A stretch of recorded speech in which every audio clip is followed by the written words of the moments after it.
Non. Quoi? Non, non, non, non, non, non, non, non, ne fais pas ça! Breakout star of Obsession, the tiny independent horror film that's shocked Hollywood. Transformant un budget annoncé de 750 000 $ en plus de 150 millions de dollars au box-office mondial. Et ce chiffre ne cesse d'augmenter.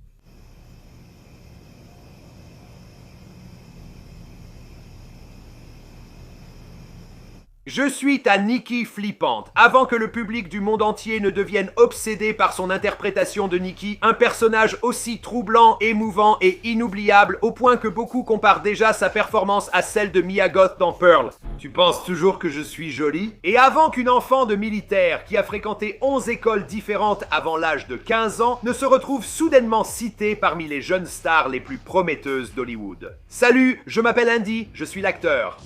Nikki. Parce que si j'ai vraiment appris quelque chose au fil des années, c'est qu'Hollywood est toujours à la recherche de sa prochaine révélation. La plupart des acteurs passent des décennies à courir après ce rôle unique qui change tout. Mais pour un de Navarrete, eh bien, ce moment est arrivé sous la forme d'un film d'horreur à petit budget réalisé par Curry Baker, un YouTuber devenu réalisateur, et personne ne s'attendait à ce que cela devienne un phénomène culturel. L'idée de raconter une histoire sur jusqu'où la codépendance pouvait aller était tout simplement quelque chose qui m'intriguait. Je voulais vraiment repousser les limites du principe. Fais attention à ce que tu souhaites. C'est en quelque sorte une obsession. Ce n'est pas seulement devenu un succès, c'est devenu le film dont les gens n'arrêtent pas de parler. Transformant son casting en star du jour au lendemain et présentant à des millions de spectateurs une actrice qui, discrètement, se préparait à ce moment depuis des années. Ce qui est plus remarquable, c'est qu'Indy n'était ni influenceuse cherchant à devenir actrice, ni célébrité virale profitant de la notoriété en ligne. Elle avait déjà enchaîné des années d'auditions, de rôles à la télévision et de petits projets, tandis que le public ignorait qui elle était. Puis, presque du jour au lendemain, les réseaux sociaux ont explosé avec des montages de fans de Nikki, des discussions sur l'horreur, des vidéos de réaction et des prédictions selon lesquelles elle pourrait devenir la prochaine grande Scream Queen de sa génération. Alors, comment une fille née de Navarrete à Tucson, en Arizona, est-elle passée du statut de fille de marine, changeant constamment d'école, à celui de nouvelle obsession d'Hollywood? Je suis Mike McCrudden, découvrons-le ensemble dans Before They're Famous. Inde Navarrete est né Inde Navarrete le 3 mars 2001 à Tucson, en Arizona. Son père a servi dans le corps des Marines des États-Unis et sa mère, elle, travaillait comme coiffeuse. Et à cause de la carrière militaire de son père, eh bien, la stabilité n'a jamais été garantie. À 15 ans, Indy avait fréquenté 11 écoles, l'obligeant à s'adapter sans cesse à de nouveaux environnements, camarades et versions d'elle-même. Le surnom Indy lui vient de sa mère, qui l'appelait ainsi pour son indépendance précoce. Nous y reviendrons dans un instant. Ayant grandi entre l'héritage mexicain de son père et les racines australienne de sa mère, elle s'est souvent sentie partagée en cherchant sa place. Comme beaucoup de futurs acteurs, elle s'est réfugiée dans les histoires, devenant obsédée par les films, la mode, l'anime et même Optimus Prime. Des années plus tard, elle plaisantait. Alors que les autres enfants avaient des béguins pour des célébrités, elle parlait de robots géants. Aujourd'hui, il est étonnamment difficile de trouver des documents sur son enfance. La plupart de ses anciennes photos ont disparu de ses réseaux, ne laissant que des fragments de son histoire dans des interviews et des photos de casting. Ce qui est clair, c'est qu'avoir déménagé sans cesse enfant lui a appris à observer, à s'adapter vite et à jouer divers rôles. Ses compétences allaient finalement devenir la base de sa carrière d'actrice. Et une fois que le métier d'actrice est entré en jeu, eh bien, tout a commencé à aller beaucoup plus vite. Contrairement à beaucoup de jeunes acteurs, Indy n'a pas grandi à Hollywood. Sa fascination pour le métier d'actrice a commencé en regardant la cérémonie des Oscars avec sa mère et sa sœur. Elles s'asseyaient ensemble pour parler d'actrices comme Julia Roberts et Audrey Hepburn. Et à un moment donné, le métier d'actrice a cessé de sembler être un rêve pour devenir quelque chose de possible. Après des années d'audition et de petits projets, eh bien, Indy a commencé à étoffer peu à peu son CV. Et l'une de ses premières apparitions remarquées a eu lieu dans le court-métrage primé Cranberry Nights, avant d'obtenir un rôle plus important dans Denton's Death Date. Ces projets ne l'ont pas rendu célèbre, mais ont lancé sa carrière dans l'industrie. Son plus grand succès est arrivé en 2020 lorsque Netflix l'a choisi, ainsi qu'Estella de la Cruz pour la dernière saison de 13 Reasons Why.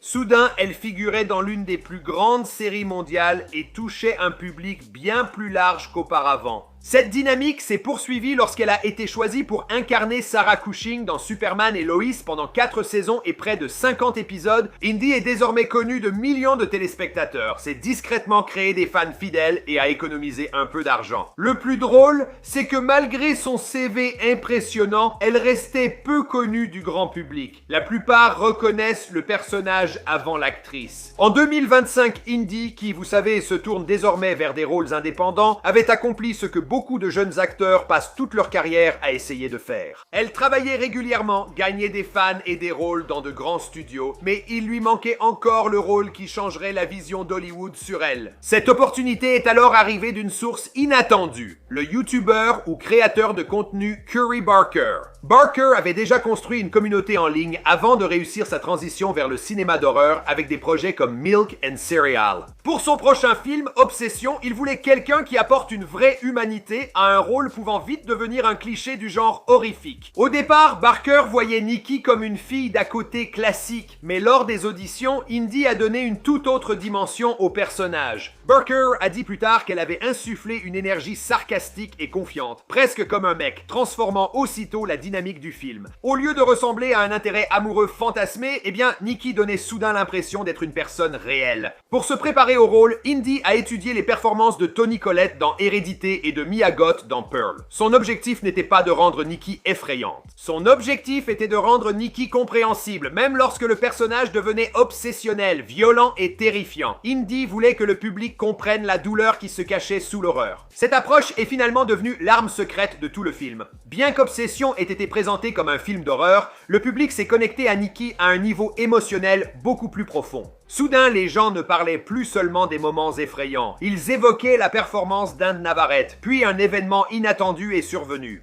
Un film réalisé avec environ 750 000 $ a explosé au box-office. Au moment de cet enregistrement, on parle de 150 millions de dollars dans le monde entier, avec des prévisions allant jusqu'à 210 millions ou plus. C'est plus que le projet Blair Witch, réalisé pour 50 000 $ et qui a rapporté 200 millions, celui-ci en rapportera encore plus. Alors que les studios dépensent souvent des centaines de millions pour des succès, Obsession les a surpassés avec un budget modeste. En peu de temps, Indy est passée d'actrice respectée à étoile montante d'Hollywood sous l'œil discret de l'industrie qui suivait sa carrière depuis des années. Eh bien, ils se sont soudainement mis à prêter une attention toute particulière. Et comment ont-ils réussi ce coup ?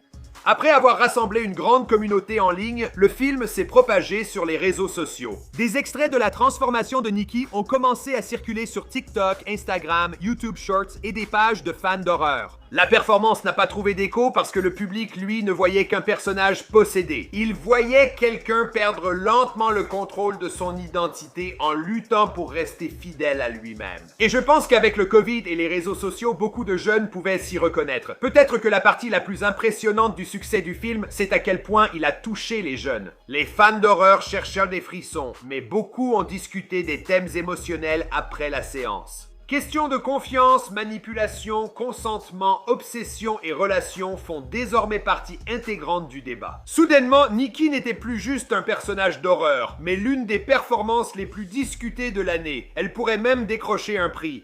Pour Indy, le timing était idéal. Après des années à progresser à la télévision et dans des projets modestes, elle décroche enfin le rôle décisif tant espéré. Ses réseaux sociaux explosent. Elle approche du 1 million d'abonnés sur Instagram et elle a quelque chose comme 300 000 sur TikTok.